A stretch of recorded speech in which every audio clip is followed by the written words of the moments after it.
What's up guys, NepentheZ here and welcome back to another episode of The Road to Glory. Of course, in the first two episodes of the Foot Champions gameplay this weekend, we finished 17-3 after 20 games. Now, you can see this sped up here, but there were some more silver packs in store. I always open these silver player packs because the silver players are very, very uncommon. You know, because of how many people that do bronze pack method and because of how many gold packs are opened, there's always quite a lot of bronzes and quite a lot of golds. Bronze not so much, but you know, basically there is. But no one really opens silver packs because typically they're just not value for money. However, when you open a silver pack that contains 12 players, probably 10 or 11 on average being silver, and it's only 8,500 coins, the likelihood is that you're going to make 3 to 5k back off of one of the players straight away, which we do several times here. And then you're storing loads of players to your club for use in SBCs or for sale for SBCs, which will 100% make your money back over time. So I sat there and I opened them all. I didn't specifically get too lucky, I didn't get many French league players, but what I did get was, as I was looking through them, I got some good players from big leagues that have obscure nations, which seem to be like really rare right now on the market. So I was quite happy with that.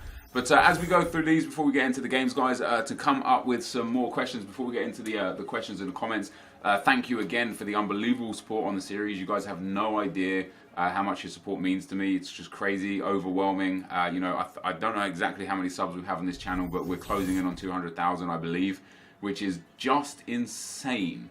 It's insane, and I'm very grateful. But Blue Phillip says, "Hey Nep, I asked this question already a few videos ago, but you didn't see it, unfortunately." And on that note, I said this in a video a few videos ago, but we get so many new viewers per episode that ask the same sort of questions. If you continually ask the same question and it never gets answered, the likelihood is that I've answered it before and I don't see fit to answer it again, or potentially somebody in the comment section replies and gives you a valid answer, meaning that I don't need to answer it, or I just don't think it's a question that's fitting. So just always, like what Blue Phillip here has done, maybe every couple episodes that you feel like you've got a really valid question that's relevant to the series, just ask it again every now and then, and as long as it gets good thumbs up and stuff, I will read it. And his question is, do you think EA will ever have position modifiers that allow you to convert left mid to right mid, right back to left back, and the other way around?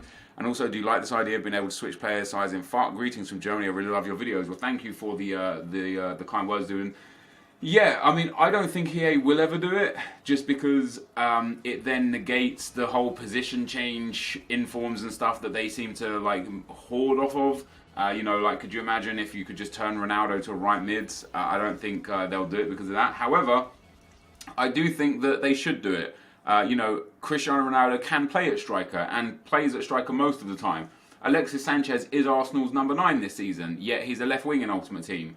You know, he's about to get his third inform most likely on Wednesday. 90 rated third inform at striker, 3 striker informs, and yet he's still a left wing standard out of packs. Why don't they just change his position? I kind of get why they don't, because if they change it for one, they've got to change it for everyone, which means they've got to crawl through all the leagues, all the lower leagues and stuff to check if any Tom, Dick or Harry has changed, changed position, and that might be a bit of a problem. But I think players should become programmed with playable positions, and in that sense, someone like Alexis Sanchez, you know, he played right wing for Barcelona, he's played left wing for Arsenal, he plays striker for Chile, and now he plays striker for Arsenal. In his card, if you actually go to his card, it has a preferred positions section, and I think his preferred positions are left wing striker and right wing, or maybe right forward left wing and striker. I can't remember last time I looked at it. But I think they should get perfect chem in those positions, and then the chemistry should change based on where they are outside of those, you know. So if he's got a preferred position of striker, and you put him at striker, instead of going to 7 chem, it should just default to a striker, just like that. You know, you see quite often fullbacks play sometimes at centre midfield. Like, look at James Milner, left back, centre mid, probably right back in a game or two. Like, you know, like, players are versatile, and EA just removed that factor. And you know, for me, this game mode is called Ultimate Team. You should be able to build your ultimate team and play with your ultimate team. And if that means that you want to play Cristiano Ronaldo at left back, then so be it. However, with the way the chemistry system is these days, you can quite often play players out of position and apply the correct chem style and still get a good boost to them, so long as you've got most other things in order. And that will be that, really. But yeah, I think. I don't think they'll do it, but I think it would be a nice addition to Ultimate Team. Dynamic Radiation, fantastic name. Says, Net, what happens to the bronze pack method when there are no SBCs out? Because injury cards don't seem to sell for much and I don't get enough squad fitness. So in that instance, you just store the players, store the fitness, store the healing, and wait until there is something out, and then sell it all up at once. You saw in yesterday's episode, I made 100,000 or 120,000 coins profit off of bronze and silver cards that I just had sitting in the club from the bronze pack method, waiting for a time that was relevant for them. Like most of the time, there are SBCs out. Like right now, always there is the Pro League player, the French League player, the Portuguese League player, and the MLS player. So you're always going to have an SBC out here or there. But yeah, I'm concerned that EA didn't drop a Legend SBC yet. Some people suggested that maybe that Legend kit is in replace of the Legend. You know, they did 2 Legends, now they're doing the Legend kit. If that is the case, that would suck, because I was hoping for a 3rd Legend, but it doesn't look like they're coming anytime soon. Putsu, great name, says, Nep, why did you make a super team on BPL and not try and save coins for Cristiano, Neymar, and Bale? Because I've got Hazard, and I've played extensively with Ronaldo this year and extensively with Hazard, and I believe Hazard to be the better player. I know Ronaldo has 5-star skills and a bit more physicality, but Hazard for me just seems to be in the right places at the right times. Because of that, the upgrade for me has to be important and valuable. So I've started investing this week in a better BPL team. You know, I went for Lacazette. I spent a lot of money to get Lacazette. I went for Kyle Walker at left back. I know it wasn't some people's ideal choice. Some people felt that his weak foot was going to let me down. Some people just don't understand that playing a player on 7 chem is actually still valuable. Like his stats are just better than Luke Shaw's, even when Luke Shaw is on 10 chem. It's just factual. So I invested in him. I upgraded regular Kante to Inform Kante, and I really wasn't going to do that because Inform Kante was doing good. But I thought, let me just try it. Let me see what happens. Let me see if he's good enough. And he is really good. So I'm glad I invested in him. Other than that, I mean, I bought De Bruyne. You'll see De Bruyne on my team eventually. I forgot to show how much I paid for him. I think I paid 185 for him this time around. And I bought him not because Sigurdsson was doing bad. I literally just felt like seeing how good he would do. I thought, you know what, I'm winning loads of games right now. I'm playing really good FIFA. Let me see if I can take the team to the next level by improving it with another player. And I bought him, and he did a good job. I still, even now, after playing with De Bruyne, spending 185,000 coins on him, don't buy him. He's not worth the money. You know, he scores a goal there for us, funnily enough, but he is not worth 185 to 200,000 coins. Sigurdsson at 60 to 70k, definitely worth the money. Wayne Rooney at 20,000 coins, definitely worth the money. You know, De Bruyne it just isn't worth it. He just isn't worth it. I think in the 23 or 25 games or so that he played for me, he got like 3 goals and 4 assists. It's just not worth it. It really isn't. So that's why. So for me, the dream is to eventually be able to afford striker Ronaldo or pack striker Ronaldo. You know, I've got 12 red cards coming in the middle of this month.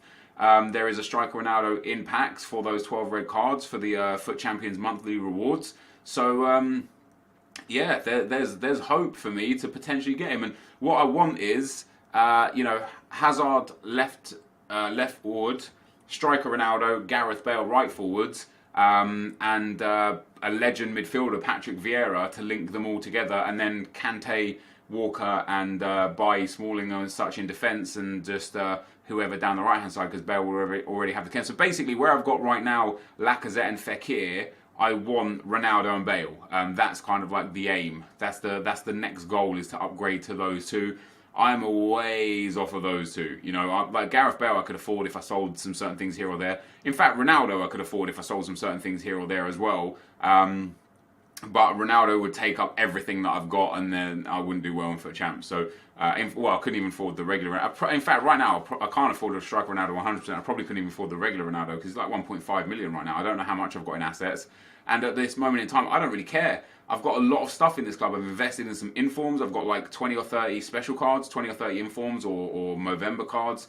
I've got some good players in the club. I've got a lot of consumables and fitness items and stuff that I don't need to spend money on. I've got a lot of special cards. A lot of special cards. I've got a really, really healthy club right now, to the point where I'm at a nice place in Ultimate Team where I don't need to care about trying this player. Like, when I bought Fekir and when I got Lacazette, I just went and bought a Hunter card for 5k because I just didn't care.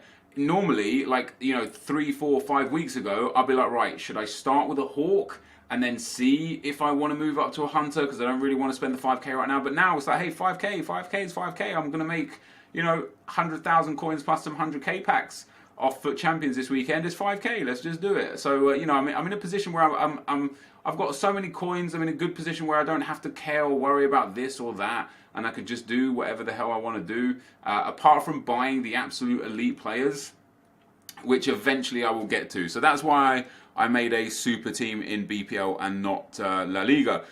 Just Joke says, Nep, is using 5 at the back a CUNT move? Using it in FUT Champions, getting a lot of abuse for it? No, using any formation is not a bitch move, basically. However, the way someone plays, in my opinion, is what makes them the bitch or a bitch move. And as we discussed in yesterday's episode, when I was a little bit salty that I lost to a guy that went 2-0 up and from the 20th minute passed around his defence and dropped his team back and played part of the bus, that's hard to take because it's like at that point you're like, okay, you've scored 2 goals early on, whether that's luck or skill is irrelevant, but we've basically played a 20-minute match and you've not allowed us to play the 70 minutes because of the way you're playing. And in real world football, I know this isn't real football, I know this is FIFA, but in real world football, a team and its players would immediately adjust to that. A manager would say, okay, get forward, high pressure, press them, pin them in, steal the ball, make chances. But in FIFA, even if you go high pressure, ultra attacking, and team pressing, still they'll just stand there and the midfield will just stand there and the defense will just stand there. They won't press up and go to get the ball. It will literally be 1 or 2 players. One man will press, which is what team pressing does. Team pressing moves your team up. High pressure gets one man that you're not controlling to chase the ball. So the only thing you can do is get the one man that the AI will go to do to chase the ball yourself, and then use second man press to go and chase the ball. So you can only press with 3 players in the whole game. Whereas in real world football, the whole team would press. Which is why I personally believe that going part of the bus and playing that defensive shielding, passing around the back game is just a bit aidy because there's not a lot that the other player can do other than hope for a mistake from their opponent in that instance, But on that being said, using 5 at the back isn't bad. In FIFA 14, I believe, I switched to 5-2-2-1 late on, and I just used to dominate people with it. It's whatever fits your playstyle, Some people like to go defensive from kickoff, some people like to stay balanced, some people go ultra defensive, some people go counter-attack, high pressing, some people have custom tactics, yada, yada, yada. Me, personally, I go attacking from kickoff because I like to put the pressure on. I've got a really good team and they've got a lot of stamina. Stamina levels for me is something that's really, really important in this game. And that's why I absolutely love the Inform Kante, why I absolutely love Eric Bailly, and why most of the time the people that I sub off is Hector Bellerin because he's got low stamina. In this instance, Kevin De Bruyne gets subbed off quite a lot as well because he just doesn't have good stamina. And also Eden Hazard gets subbed off a lot as well because he just doesn't have great stamina. I mean, he might have mid-80s or something, but he is dead by the end of a game every single time. So I sub those guys off because, in my opinion, stamina levels are really important. The amount of times Bailly and Smalling have saved me because their stamina levels are so high is uncountable. It is just so many times I'm like, oh my god, he's through. Oh, Bailly, thank you for that tackle. I do it so much. Honestly, so much. And so yeah, it's not what you use that makes you, a bad, a negative person to play against. It's how you use it. And if you use 5 at the back, but you play attacking and you actually use your wing backs as wingers and you're essentially a 3 at the back formation, then enjoy that, dude. If people get mad at it, it's because they can't beat you. And if they can't beat you, you're doing something right, man. And as hypocritical as that is from me to say, because I get frustrated at this game too, that's just the truth of the matter, bro. So you do you, and don't worry about what other people say, dude.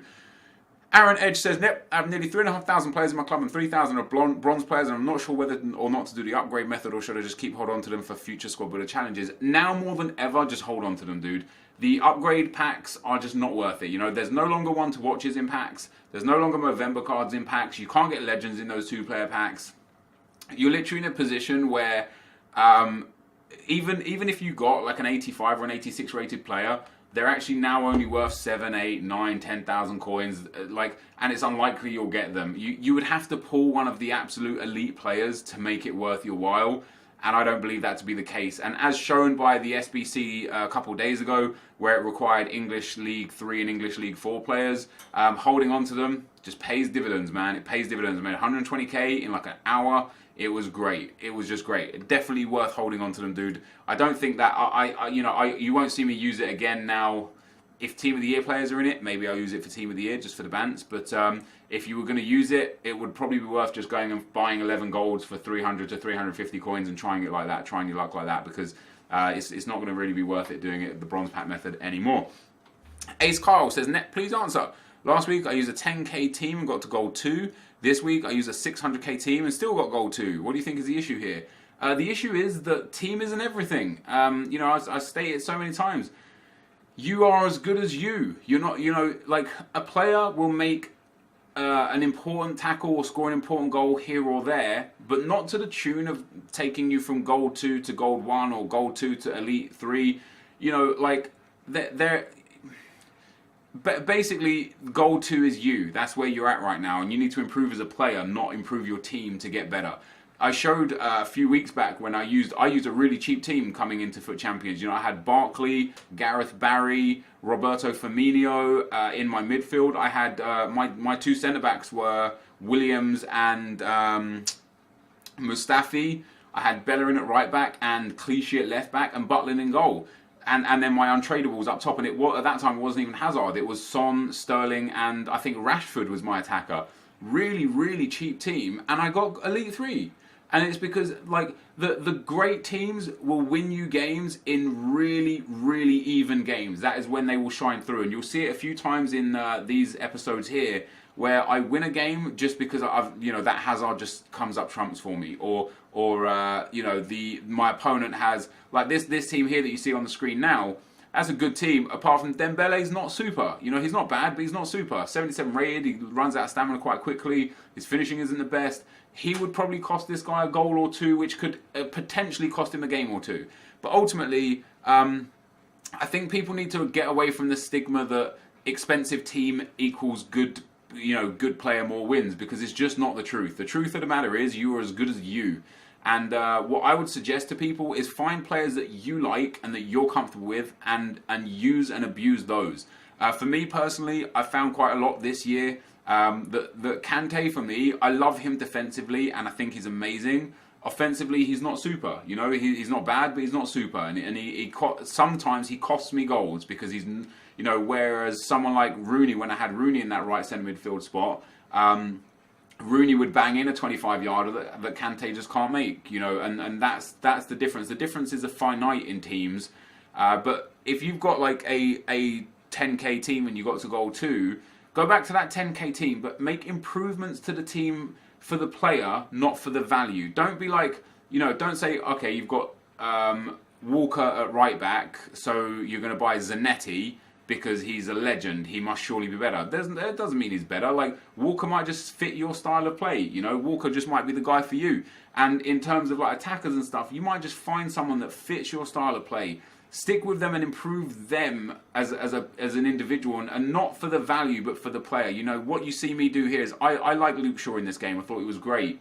I took a look at Kyle Walker's stats on 7Chem, the informed version, and they are better than Luke Shaw's. So I played Kyle Walker. It's an upgrade to the player. It doesn't matter about the value. It matters about the upgrade or not to the player.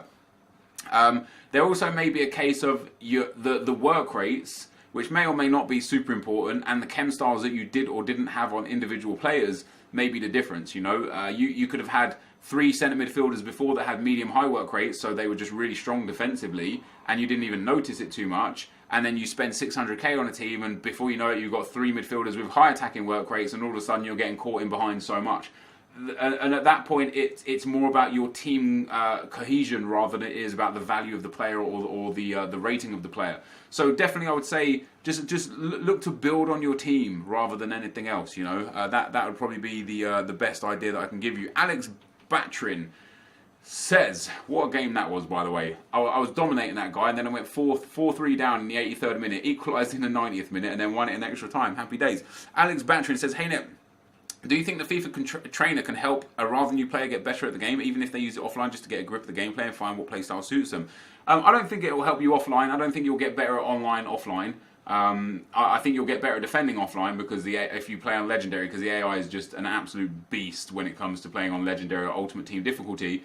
But in terms of using it to get better, if you put it on online, I'll tell you something, and I've thought about doing this myself a few times as well. What you'll find is if you use it online and then are able to watch your games back, you'll start seeing things where you thought you did something, but you actually didn't, and the trainer is there to tell you. For example, you might be like, I put it this way. By the way, I bought Mane when after he scored. I was looking at how much he was going to cost. I bought him for 190. He then got an assist, and his hype insta changed. I sold him for 230. Another streamer, Budo Monk, sold him for 235 and 233, I believe. So if you want, I favorited his tweet, so you can go and see that I didn't buy it from my own account or anything like that. It was all legitimate. So I favorited his tweet, so you can go and see that he sold them for the same price at the same time. And then Mane got injured, and then Liverpool lost. So he's not getting an inform. He could potentially have got an inform and end up making about 20,000 coins on him. Smart investing, quick investing, and that's the sort of thing. That's one of the occasions where I make coins on this account that I can't really help you guys with. I tweeted out about it. I tweeted that I bought him for an investment. I tweeted that I'd sold him for a profit. But it's not one of those things that I can show you. It's one of those gut instinct things. Should I buy him now? Yes, I bought him. I could have lost money on him. I could have easily lost money on him. But I sold him and made a profit. Happy days. That's 30,000 coins that a lot of people won't be able to make, that a lot of people would have loved, that I did it on a whim. You know, I can't detail everything all the time, but I do try. But what I would love to see is, sometimes you play a pass and you think you're aiming the stick somewhere and you're not. And the trainer will show you where you was aiming it. And one other thing that I want to do is what happens is, if you're standing on the center, on the kickoff spot, right? If you're standing there and you've got a player exactly 10 yards away from you at a 45-degree angle one side, and exactly 10 yards away from you on a 45-degree angle the other side, and you aim directly in the middle and press pass, who does the game decide that ball goes to? So if you've got the trainer on, you can get a feel for what the AI favours, and it can help you in future games. If you're running down the wing and you've got 2 players very close to you and you think you're aiming it to someone, but you're actually aiming it near middle and it ends up going to the other person, you can mentally take a note of, when I saw that on the trainer, I know that it favours the midfield rather than the attacker, so make sure I aim a little bit different, or understand that I know this ball is going to the midfielder, not to the attacker, if that makes sense. But anyway, guys, I ended up winning 10 straight games here in this episode. We're now 27-3 after 30 games. We're in a real good spot to get Elite 1, potentially top 100. I'm playing out my skin right now, guys. Honestly, I'm playing some of the best FIFA I've ever played. I'm playing really, really good. I'm getting lucky in I felt like in this weekend league, if things were just falling my way. I said to you guys, in that one game where I went behind after dominating and then scored in the 90th minute, on another weekend I wouldn't have come back there. I would have made a wrong decision somewhere and not got the chance to get that goal to pull it back to 4-4 and then win the game. But this occasion I did. So 27-3 after 30 games. This is the end of the video. Thank you guys for watching. Hopefully you enjoyed it, and I'll see you next time. I'm out. Peace.